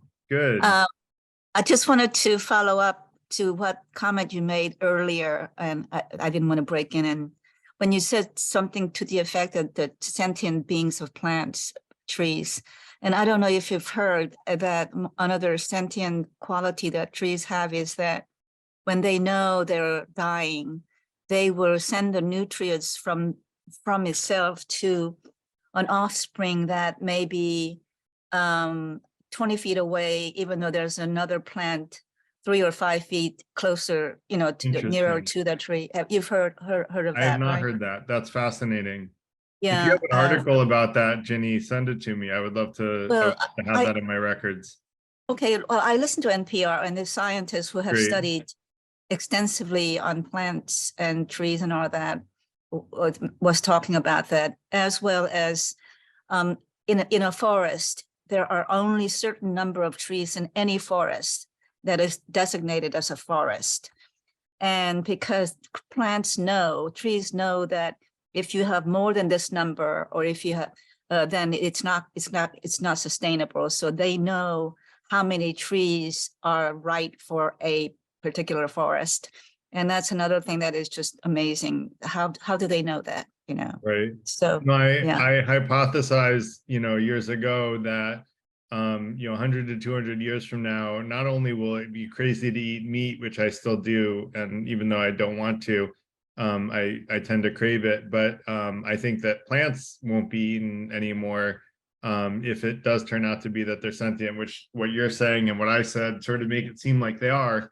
And so I think all food will eventually be like lab grown, like image, like just, I know that doesn't sound very appealing, but I think it'll actually taste even better than the real thing by that point. So I know I've actually made that kind of comment in the past in some of these meetings. Okay, so, you know, we kill animals to eat meat. If we kill plants, they're sentient beings, then what are we supposed to eat then? You know? Right. And that's where we grow it, right? Like we grow it Right. from the beginning, you know, and we manufacture it basically from, there was a thing about, I forget what that article was. There was an interesting food tech article where they did this. They like basically grew food from, like thin air, essentially. It was a very interesting article. It was like mushrooms or something like that they grew from thin air. I don't remember it well enough. I wish I had saved that article. That's why I need to keep it in my logs. These articles of really interesting stuff. So, but we'll see. I don't know. I love fake and bacon, and fake meats are pretty delicious sometimes. So that said, Dave, why don't you go next? Yeah, and even if we're just eating mushrooms, we're still eating life forms. Yeah. At least with fruit, it's designed by nature to be eaten. Fruit is actually there to be eaten to disperse the seeds. So you can become a fruitarian, which I tried when I was living in a hot place, but it's pretty difficult up here in Toronto where it's cold in the winter. But actually, my main point, getting off topic here with the diets, my main point is the Drake equation. I don't know if this is the reason you didn't want to use it, but the variability of each assumption is so huge. That is why I didn't want to use it. Yeah, exactly. You know me so well. Well, it's just logical, right? Yeah. It's just, it almost tell, when you add the variability of each assumption together, and you're multiplying it out together to get the final answer, it's almost meaningless. Yeah, and that's exactly my feeling of the Drake equation. I almost wanted to include it just to explain that to people.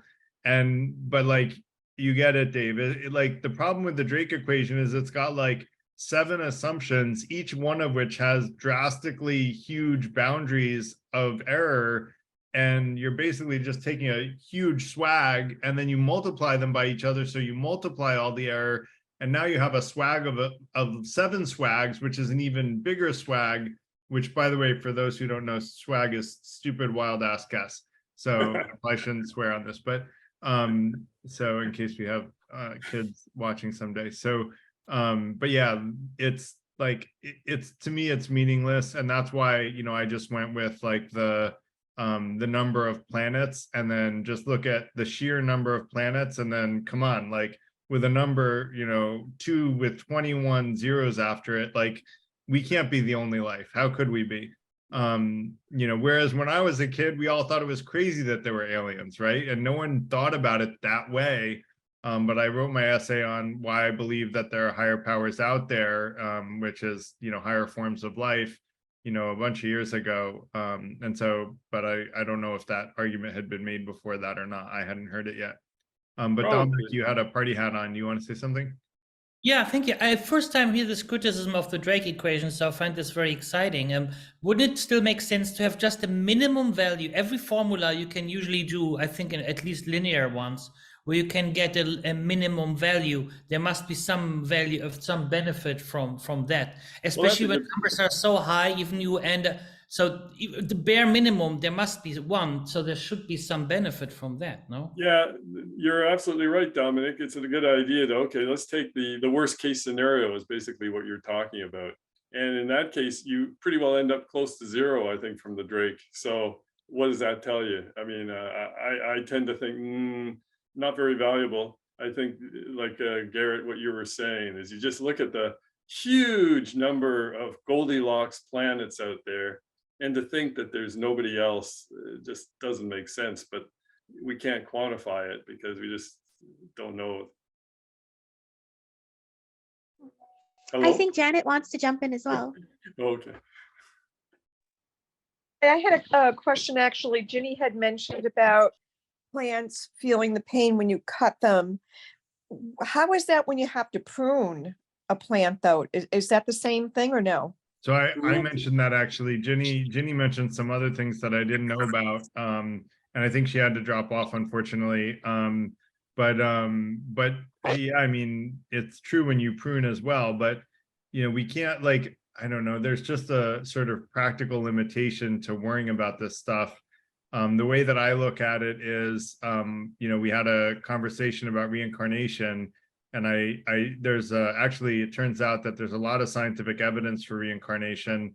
I think that, you know, if plants are sentient, you can be reincarnated as a plant, but you had to do something pretty darn bad to get reincarnated as a plant, because they have very little power in the world. They have very little flexibility and ability to influence much of anything.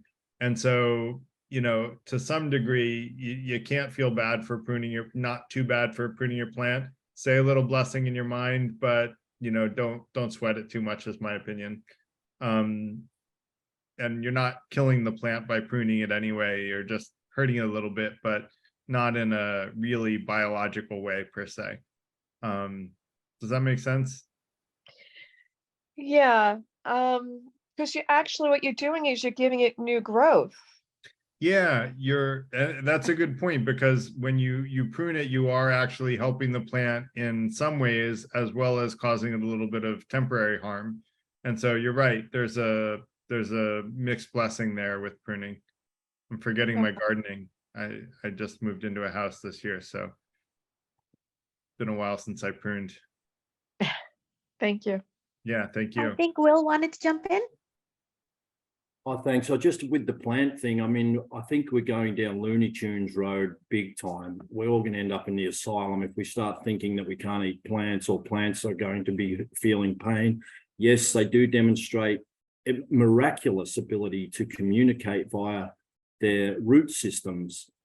For instance, when there's a parasitical infection in a tree, it communicates with other members of the same species, and they display certain defenses to protect them from the parasite. But to think that they experience pain or discomfort like we do, it's just not even worth thinking about. Because what are we going to stop cows from eating grass?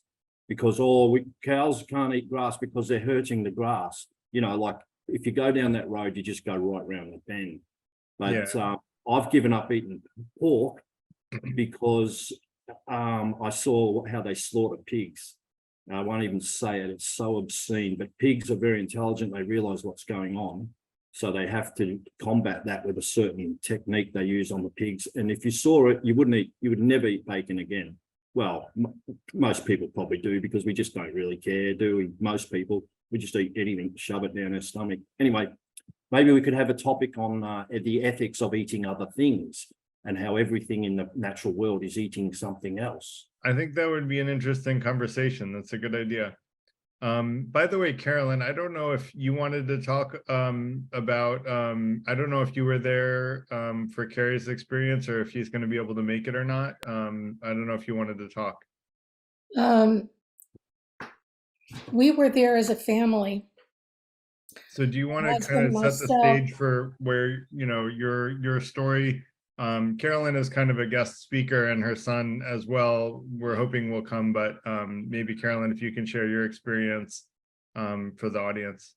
Yeah, this was in approximately 1971, was documented in the newspaper and on television at the time, or what we knew as television at the time. There was a UFO, that we called it that flew from Kentucky to Minnesota, or it was Montana, I think it was Minnesota. And it was photographed and it was in the newspaper. But my son, my husband, and I were out in the street in front of our house playing baseball. We were working with him so he'd be a little better at Little League. And all of a sudden we looked up, because I caught the ball he hit, and there was this literally flying saucer hovering over us. It was electric blue. It was probably as large as a football field. It was huge. And it wasn't that far off the ground. It was, gosh, maybe 500 or 600 feet off the ground. about the size of a fairly tall building. And the bottom, it was circular, like we would typically think of a flying saucer. It was a bit convex on the bottom, but had a heavy convex top to it that covered about almost 2/3 of the top of the structure. And it stayed there long enough that I ran in the house, called Rantoul Air Force Base to see if they knew what was flying over us. And they said they had no record of any object in the immediate area. Went back outside. It was still there, hovering. And we continued to play ball and just ignored it. But it stayed there probably a good 5 to 10 minutes. And then it took off like a shot. It just flew. You could blink your eyes and it was gone. But it was this electric blue. It had some windows kind of around that upper bowl, and or what appeared to be windows. I have no idea if it was if there was anything inside it that, you know, it could be robotic. It could have had some kind of known entity driving it in some way, but I have no idea about that. All I know is it was a flying saucer. Most unusual. We've never forgotten it. My son could still remember it. My husband is deceased now, so he can't relate it anymore, but yeah. Sorry for your loss. That sounds like something that I would never forget. Like, I don't think that's forgettable. Unless there's Men in Black around, but Didn't see any living anything driving it, so to speak, but the object we did see, and it hovered long enough that we could really identify what it was. And it was not like way up there or way out there. It was over us. Wow. Kind of like it was watching, like, you know, you would go somewhere and you would see something happening that was unusual to you, and you'd stay there and watch and see what they were doing. And that's kind of the way I thought, oh, well, they're watching what we're doing out here in the street, and they're curious. Interesting. Thank you so much for sharing that. Sunny had a party hat on right before David, so I'm going to let her go next to comment on that. Sunny, Dominic, and then David. Oh, thanks. I missed Dominic. Oh, hi, Carolyn. Thank you very much for sharing that story with us. I'm interested in, did you hear noise? Was there like a motor or anything that you could detect? No, there was no noise. It was totally silent.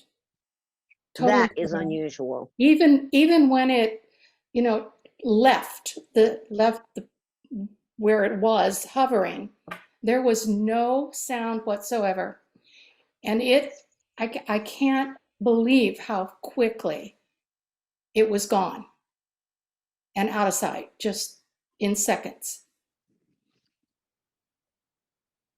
Yeah. Thank you. Mm-hmm. I think Dominic next.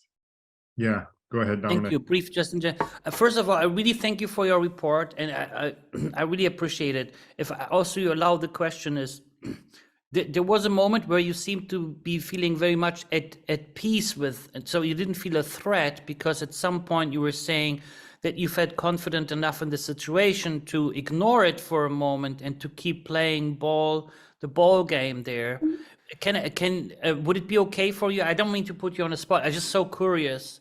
What put you at ease with the situation and make you feel so safe, considering that it was so unusual? Was it if you want to share? I'd be just very curious. I think the reason is that I've traveled so much and worked in foreign countries, where I too was curious about people, and wondering, you know, their lifestyle and their language and so on.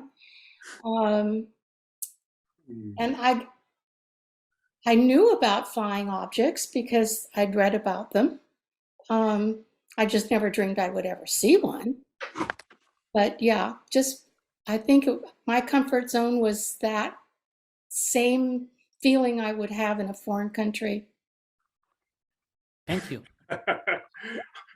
Once you've traveled, all life forms are blasé. Yeah. But World is a mysterious place. I actually had two comments. I mean, the one comment is like Dominic. I was quite surprised to hear that after a very short period of time, you went back to your baseball. You got this huge spaceship hovering over you, and you thought, oh well, okay, you know, Johnny, can't hit this ball, kind of thing. But the other question I had is, surely there would be other people who corroborate on your observation. I mean, there should have been, if this thing hung around 600 feet above the ground, it was so huge, there must have been like 1,000 people that would have seen it. It's just, you know, like in Russia, they had that meteorite, and how many people took movies of it even. Well, as I mentioned, it was documented. It had been seen by a number of people between Kentucky and I want to say Montana. It could have been Minnesota, but Minnesota. Did anyone, like, I guess you didn't have a camera handy to say, No, hey, but they had pictures of it in the newspaper in Champaign, Illinois, which is where we were located, the following day. really?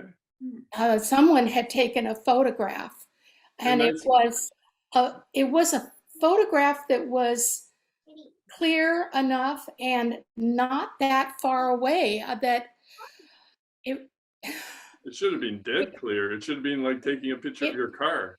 I tried to, I mean, I didn't cut the picture out of the newspaper, but I tried to locate it on Google, you know, we didn't have internet at that time, or, you know, we didn't have, I don't think, well, they must have some record of it.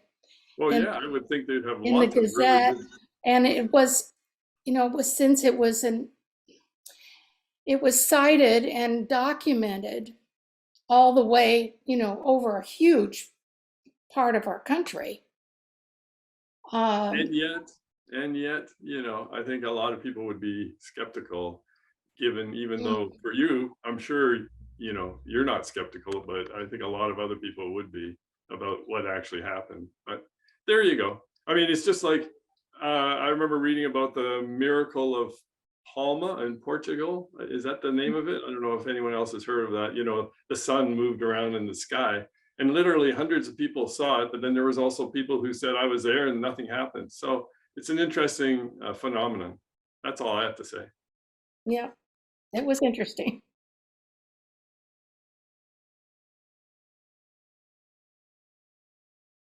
I was trying to look back to see if I could find that, but I can't. I can't find it. Carrie might remember whether he, you know, his exact age, but I know he was in Little League at the time, so he must have been probably 8 or 9, possibly 10. And I know that my youngest one was taking a nap at the time, so he must have been around 2 or 3. So that's why I pegged it at 71. Did you feel somewhat shortchanged? There was no probing, as is typical of aliens. They take you to the ship and, you know, do some sort of probing. I don't even know if it was manned, shall we say, with quotation marks. It could have been operating robotically. Who knows? Hi, this is Janet. I do know that when I went to the Pine Bush Museum, they actually had photos and proof of seeing a UFO. And in Pine Bush, they did say that in 72, there was a sighting. Their explanation as to why the UFO goes to certain areas and not others is the magnetism in the land. And Pine Bush, that area, it's heavier in magnet the rocks are than other areas. That's what they said to us. I don't know. We live But there's between a lots of cornfield and a stories. bean field.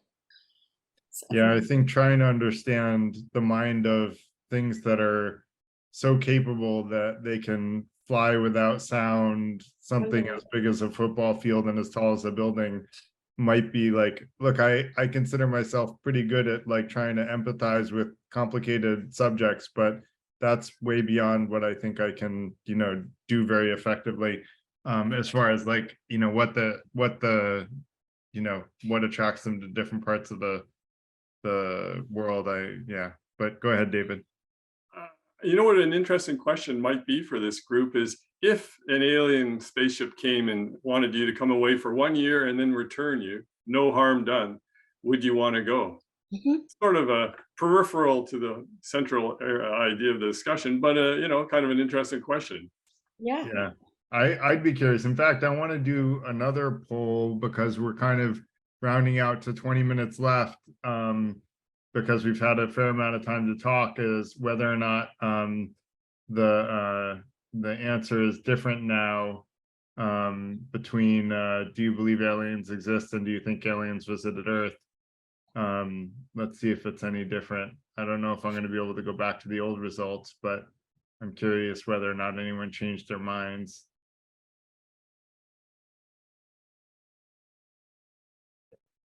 And thank you so much, Carolyn, for sharing your story. I just wish Kerry was here to give you his impression as a child. Yeah, I'm sure that would have been a pretty mind-blowing thing for anyone to see of any age, quite frankly. Are we able to comment or? I don't think polls allow for comments, but if you wanted to, yeah, you can. No, I just had my hand raised. I was. Oh yeah, we're gonna go through, and actually you haven't spoken yet, Christina, have you? No, not yet. So why don't you go next, and then we'll go to Mike and Dominic, who have already spoken. I know, I think Dominic was first. Yeah, he was No, I was before you, just but gonna because say, you haven't spoken, I'm gonna jump you a little ahead of the line. I was just gonna say, okay, so when you said you called the base or what have you, has anyone thought about the fact that this could be something here on Earth that was made, but it's top secret, and so that they're not able to tell you about it? I just don't. My father was a pilot. My husband was a World War II airplane buff. He knew everything that flew in the sky.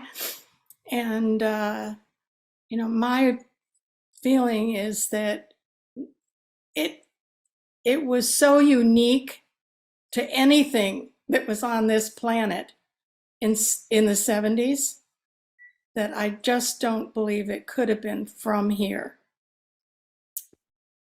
I mean, if we that still were, don't have anything like it. Yeah, if that were a government project, like we would have seen it by now in the public, right? Like, now we're 50 years later, like I don't think the government can keep a secret for 50 years because like everything has to be publicly displayed, after I forget how long with Freedom of Information Acts at this point. So you can't keep stuff that big, that secret for that long. It would have been commercialized by now. Well, the closest thing we have is the Batwing, and we have that helicopter, I forget the name of it, that goes straight up and down, Yeah. But that makes a noise, right? And something as big big as a noise. football field and, and as tall as a building that makes no noise, Mm-mm. never, 50 years ago, like not likely that was human invented. Not likely from our planet, no. Anyone else have other questions for Carolyn before we go back to hands? Just raise your party hat if you do. But I'll just thank you again, Carolyn. And if you have questions or comments that you want to share, in addition to your story, feel free to raise your hand as well. Okay. Thanks so much. Mike, go ahead next. some of what I said affects what Carolyn had too. So, but I did. Let me see if I can tie it together in a neat package, real briefly. When we say that Einstein's timing and concept of reality, he's talking about group philosophy, group velocity. How you take a particle from one point to another. There are several other velocities that can be measured, and are actually used in devices that you can make and buy right now. One of them is phase velocity. Now, if you have a hologram or a laser pointer and you move it across the ceiling, it can move faster than the speed of light. It doesn't make noise when it moves. It can send signals back to its source and information back to its source. Einstein described that. He described something called quantum entanglement, which he described as spooky action at a distance, which also could be relevant to this. It also might mean that something like that that uses different dimensions than the four that we know in space and time could create things that even violate causality, that the resultant action could occur before the cause. There's another one that is pretty well documented of the similar to what Carolyn talked about, called the Phoenix Lights, which were a similar, very large thing, bigger than a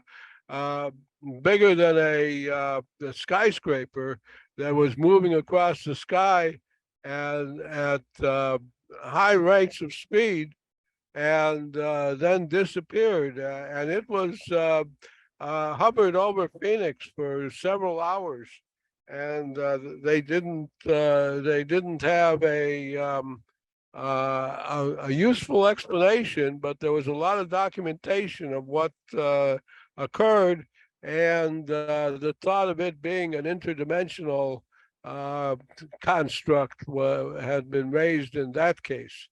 And that has a lot of information in the New York Times and in Wikipedia. So I will limit to one subject, but I wanted to say something about I have after we cover that, maybe there's another subject I could bring up on this thing. Yeah, raise your hand again, Mike. I thought you already covered 2 or 3 there, and the one that I remembered hearing was the idea that if you flash a light across the room, that it can travel faster than the speed of light. The light is not actually traveling faster than the speed of light. A shadow can travel faster than the speed of light, but that's not actually anything physical traveling faster than the speed of light. The photons are still only traveling at the speed of light, but the rate at which photons appear and disappear at a surface can happen, can occur faster than the speed of light, but the actual physical things traveling are still limited to the speed of light. Now, that doesn't to me mean that the speed of light is a fundamental limitation that always needs to hold true for all of physics. I think we could someday discover physics that allows faster than light travel. I was trying to explore, things like that when I was in college and taking physics. So yeah, it's hypothetically possible, but I just wanted to explain the right, but thing. That's the group velocity versus phase velocity. Great. So Dominic, go ahead. Yeah, I love Mike. I love the way you think, because it's very take these interesting fringe science insights and put them to a test, you know, especially the one about the laser pointer. Why is the dot that I point, the dot projected onto the moon with a laser pointer, when I move it from the left to the right, and my hand is just going a few centimeters left and right, while due to the angle, the dot that is pointing at the moon seems then to, you know, covers a much bigger distance. Why is that? What does that mean? But yeah, it's true. After a bit of reading, and also like Garrett said, there's nothing actually, no information exchange happening that is greater than the speed of light. But that actually intrigued me a lot as well. So I really like that you brought that up, because it's a good question. Anyway, I actually wanted to also say that since we do a bit of, I was hoping tonight to hear a few kind of reports, maybe like we did, like Caroline very kindly shared. I would try to very briefly say that I haven't had a sighting myself, but I had the opportunity to talk to someone who is a member of a family of a friend of mine, who had a sighting which was very clear, and the person described it to me in more detail, which I won't do right now, but it was really very clear. It was some hovering object above her head in different light schemes and so on. And that person had no reason to lie to me when she reported that to me, because I was attending a wedding and we all knew each other. So yeah, so I was just amazed to have another first-hand report. I can't share details now. I would just say that the woman who shared the report with me had very deep grievance due to certain family incidents, which were very serious as well. So I don't know. Maybe why the reason I'm mentioning this is that I think in her case, she was kind of in a weird way lucky to have that observation, because it gave her so much hope and something going beyond, while having this other thing going on in her family at the same time. So yeah, we talked like for 5 hours. So I just was sharing that. But there, I didn't have the sighting myself, but a first-hand report there as well, and it was very authentic. And it's just so different to hear this face to face, like we heard today from you, Caroline, or like the person I met, because you know they're not telling you just a story. That's actually at least 100% true to them. That's what you can say, you know. And this is just amazing to hear that. So yeah, I think that's it. That's just what came out of my mouth now. Thank you, Dominic. Dave wanted to comment on that. Yeah, just the two things. Like Dominic just said, I think that people who see it really see it. You know, it's not like they're trying to deceive you. What they think they saw is what they, what they think they saw is what they think they saw. But the interesting thing that Dominic also said is his friend, this woman that was talking to him for 5 hours, also was going through some psychologically stressful times with other family members or something like that. And I think, personally, I think a lot of reports are more psychological episodes than, objective empirical evidence for alien spaceships. That would be my take on it. Thanks. Well, Carolyn's story didn't have any of that I heard, unless there was something you didn't share, Carolyn. I didn't hear anything. Well, the odd thing I thought was just how, within a very few minutes or a minute or two, it became very accepting that there was this huge alien object floating over them, and they continued playing baseball. So that made me just wonder, But do you know how you would act if you were in that situation? Like, yeah, those things. I mean, you know how you think. You know how you think you would act, but do you really know how you would truly act? I don't know if any of us feel like that's one of those things that, like, nothing in life prepares you for what Carolyn described. And I don't know that any of us know exactly how we would respond to that. You know, I mean, I'm sure right now I'd be pulling out my iPhone, right? But like, other than that, I mean, I would be gobsmacked.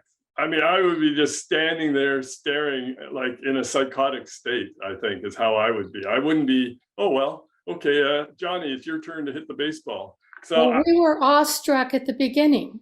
Yeah, I know, but you know, and called the air. That's why I called the Air Force Base, because I thought this is weird. Yeah, you're talking about a significant amount of time passing. I mean, you can, you know, so, you know, like, yeah, but there were two party hats, and I think one was Dominic first, and then Will, if I remember right. Yeah, no, yeah, I wanted to add to my story. Okay, the whole story is that I talked to the brother whose wedding it was of that woman, actually 3 or 4 years earlier on, and this was witnessed by this woman and the brother. And I actually have a whole interview with the brother, which I never edited. I interviewed him for 90 minutes about the same incident. And then I asked him back then if I could also interview his sister, right? But he didn't reply at the time. And even though he's a friend of mine, we didn't continue on that. I felt I've exhausted his time a bit with the whole UFO thing. I was like, and then he never, and it was just coincidence. Then years later, I was invited to the wedding. And because I don't have contact to the rest of his family, only met his sister at the wedding. And it was only when we sat at the table that it all linked together that this person is this is the sister. And so we have two witnesses actually. So, and maybe I should edit the material and publish it sometime. Maybe Garrett, if you want, I would do it only for your project. Let's talk. Reach out to me offline in the online community. That'd be great. Cool. Will, did you want to say something, and then Dave? Oh, thanks. Yeah, I mean, so it's good to be skeptical, of course, absolutely be skeptical, but every now and then there's things that are very hard to explain, like what Caroline said, I think, and the way when she said that it just took off, you know, at this sort of inexplicable speed. Like, you've got to wonder sometimes. And I went to sea most of my life, and there's some weird things you see right out in the middle, you know, hundreds and hundreds of miles from land, in the middle of the night. But the most compelling story I heard was a guy that I went to sea with. He'd been at sea all his life, 40 years, and they were celebrating his 40th year at sea.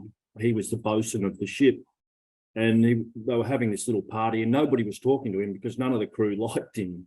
He was so squeaky clean. He was a real honest dude. He was sort of like too perfect.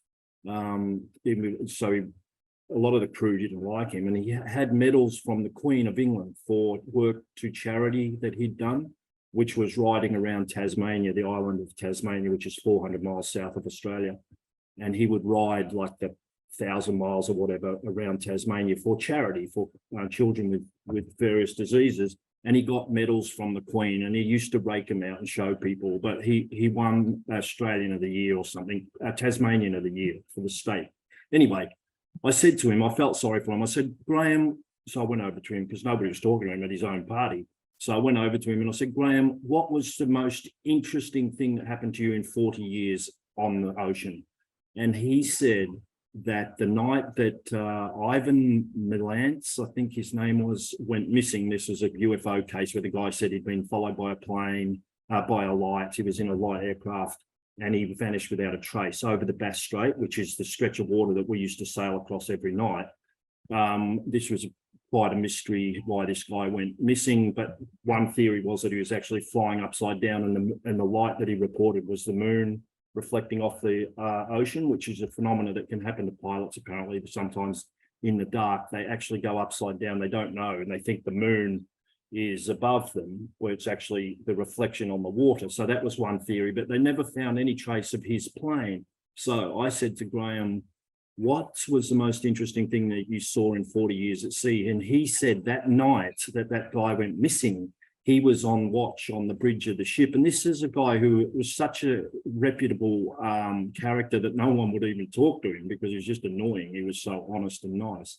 And he said he was on the bridge of the ship on watch because they have an officer on watch for 4 hours and a crewman on, and he was the bosun on watch for 4 hours. And the officer looks at the radar and the crewman looks visually for lights of fishing boats or yachts. And he said that night that that guy went missing, the whole of the bridge lit up and they walked out onto the wing of the bridge, which is like an area outside the contained part of the bridge where the captain can navigate against the wharf and he can see straight down. He said, we walked outside onto the wing of the bridge and this light was just lit up everything and it was silent, just silence. And he said, I looked at the first mate who was on watch and he looked at me and he said it wasn't a helicopter because it was silent. And he said, then bang, it just vanished. And that was the night the guy went missing and said, who reported to the tower, it was all documented that are being followed by lights. So things like that do make you wonder, you know, but you got to be so skeptical again, like he could have been flying upside down looking at the moon, for instance. That's a great theory and you should put all cards on the table, I think. But every now and then you just wonder. Yeah, thanks. Yeah. There's sorry, Carolyn, go ahead if you wanted to say something. Well, it just, that doesn't explain the light in the sky and the whole bridge being lit up, does it?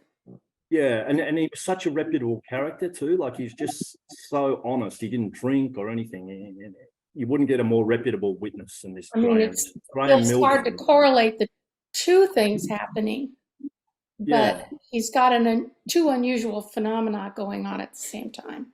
Yeah, you got to wonder. So Dominic, I'm going to let you say one more thing and then I'm going to close out because I've been up since really, really early, more early than usual. Oh yeah. Oh my God. Yeah, it's 3 a.m. here as well. I just wanted to say actually, and because we talked about laser pointers earlier, I know we talked about them in a very different context, but it brought one thing to mind. I had a conversation in another group, actually, I think a year ago, where a gentleman was reporting about a sighting, and he took a laser pointer and pointed at it in the sky, which you should never, never, never do. It's against the law to do that. And I told the gentleman that as well at the time. I know we talked about laser pointers for something different, but just putting it out there that you really shouldn't do that. You could cause a plane crash or something. So, so just putting it out there. Okay, that's it. Thanks. I do want to thank everybody for coming tonight. I will encourage people to come back next week. We're going to talk about the pros and cons of artificial intelligence, which be a much more practical, like impacts your day-to-day life kind of thing. And I will most likely do demos of some of the artificial intelligence tools. And they are pretty mind-boggling if you haven't used them. I will probably do text, video, and audio, all three demos, because I've been playing and dabbling in all three. And so, yeah, so I guess hope people can come for that. The week after that will probably be something on critical thinking. We haven't posted it yet, but I'm probably going to do a couple on critical thinking, and then I'll do the novel hypothesis on higher dimensions that we talked about tonight. So if anyone has other topics they want to hear about, please join us in the online community and suggest those, where you can reach me at Garrett@freethinkerinstitute.org. And you know, feedback is always welcome. So thanks a lot everybody for coming. Thanks especially to Carolyn for sharing her story tonight. And I hope you all have a great rest of your evening or morning, day, as the case may be, depending on where in the world you are. So thanks a lot, everybody. Take care and hope to see you again next week. Thanks. Garrett, how can we get the taping? Reach out to me, you know, send me an email and ask me for the recording and I'll share it with you. Terrific. Thank you. Yep, no problem. All right. Thanks a lot, everyone. Bye-bye.